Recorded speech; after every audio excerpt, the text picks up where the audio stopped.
Welcome to Stillwater Chronicles. Tonight, we settle into a story about a case file that was never filed. There is something about a police station, late at night, that feels like a held breath.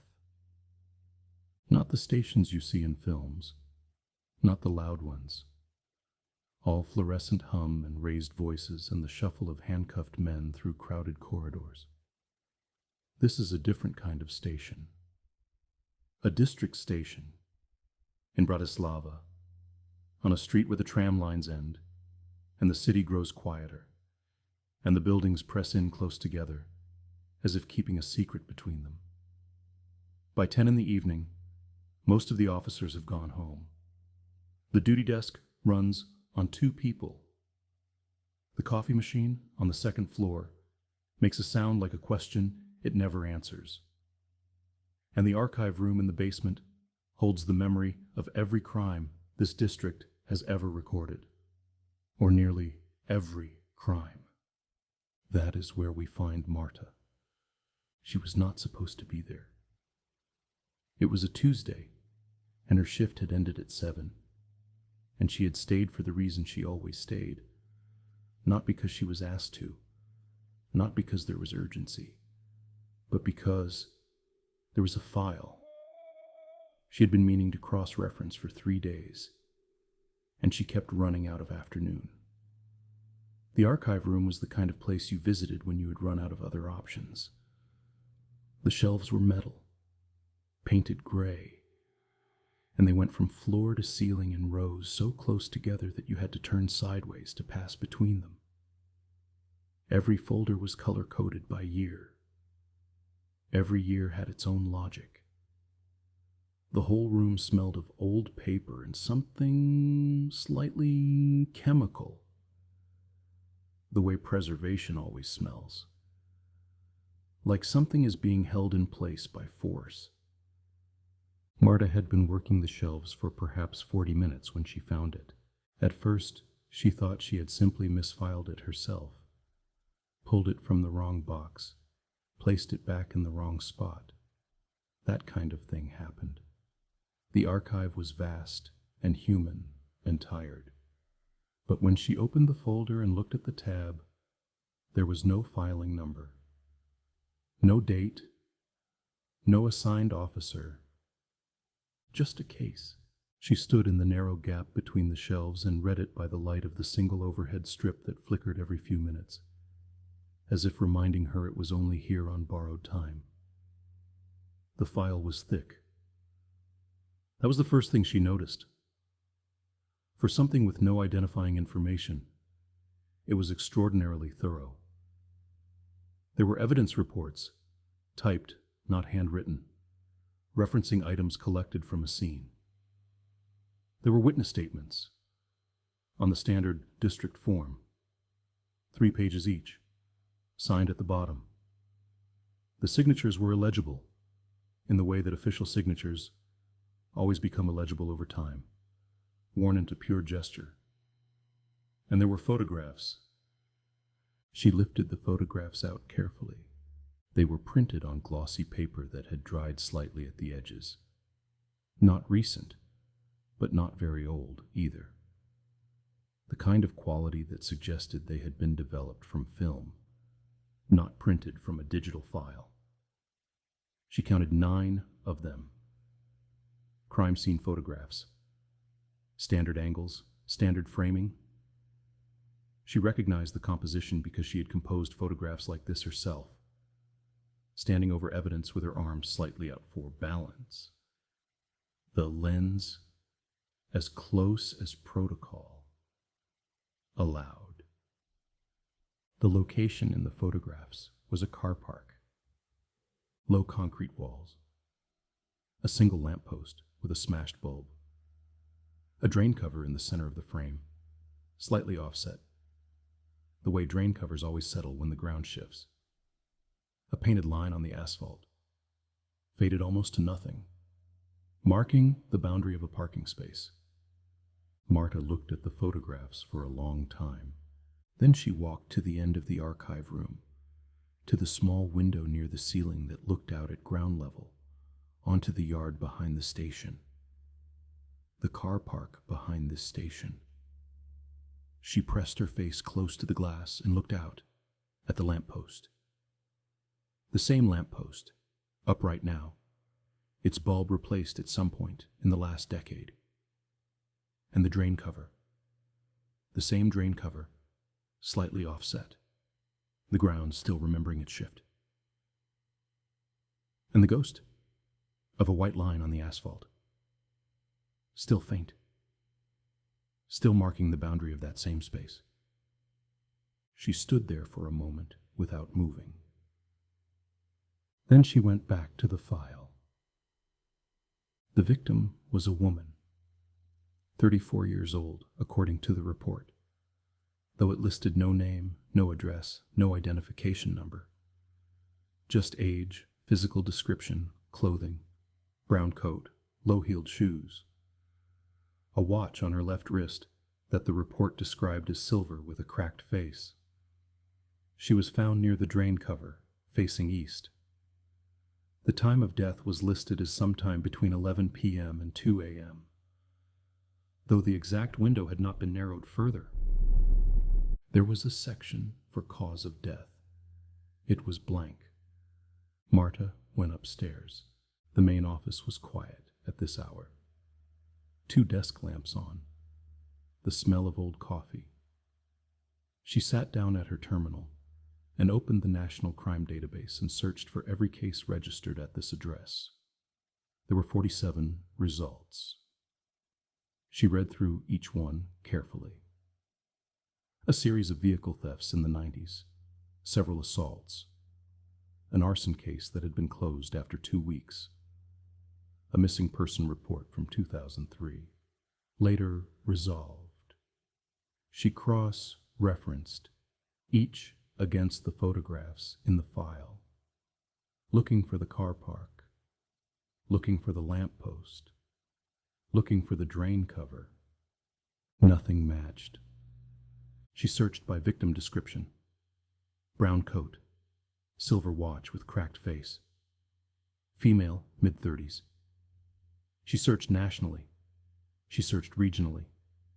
She searched in the city archive database that predated the national system, the one they had scanned into the system in 2008. And nobody had looked at properly since. She searched for unidentified female victims in this district, in this city, in this country, going back 30 years. No matching body. No matching case. No record of any murder at this address. She sat with this for a while. The coffee machine made its questioning sound from the other room. Outside, a tram passed somewhere in the distance. Its bell a single note that faded before she could decide if she had really heard it. She looked at the photographs again. 9 of them, spread across her desk in the lamplight, each one documenting a scene that apparently did not exist. She thought about the possibilities. A training exercise, a mock scene, a fictional case created for new recruits, somehow filed in the wrong place. She thought about this carefully, weighing it, turning it over. But training exercises didn't produce photographs of real lampposts.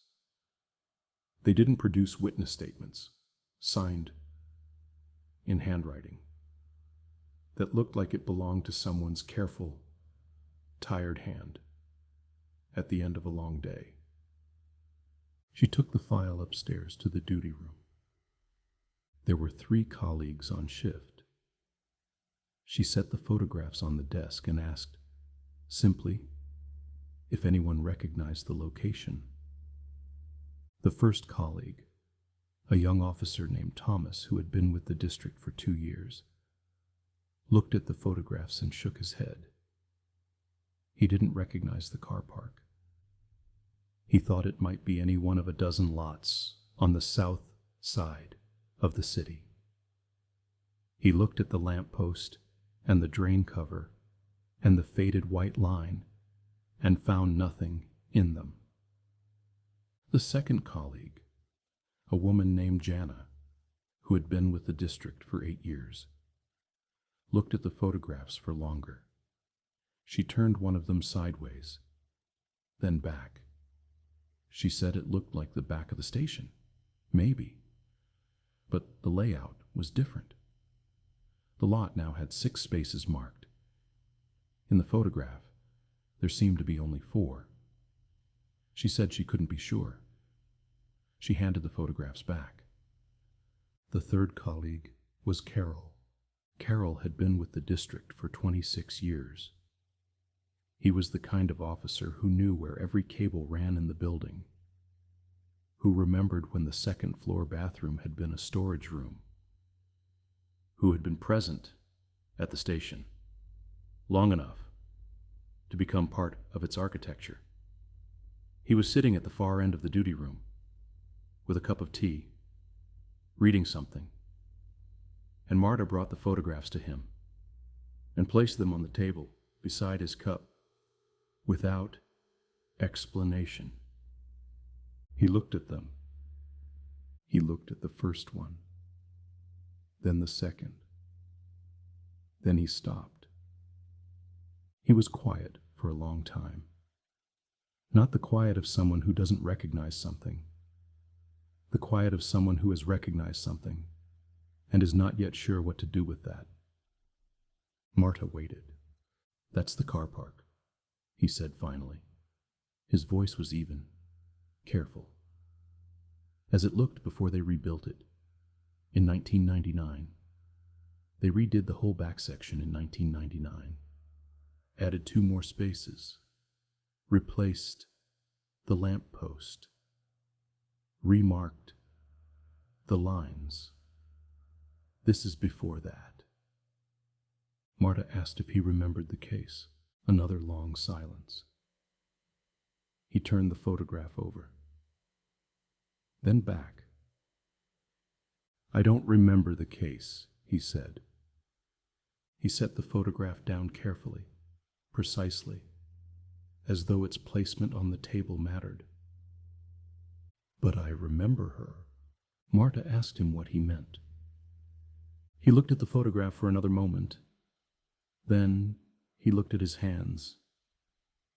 Then he looked at Marta, and his expression was the expression of a man carefully choosing which door to open. "I don't know how to explain it," he said. "I worked here in '99. I was here when they rebuilt the lot. I remember that week. The noise, the dust, the fact that we all had to park on the street for 2 days. I remember everything about that week. But I don't remember a case. I don't remember a body. I don't remember any investigation." He paused. "But I remember a face. And it's that face, in those photographs." He did not say anything else. Marta took the file back to her desk. She sat for a while. The lamp cast a small circle of yellow light on the surface of the desk.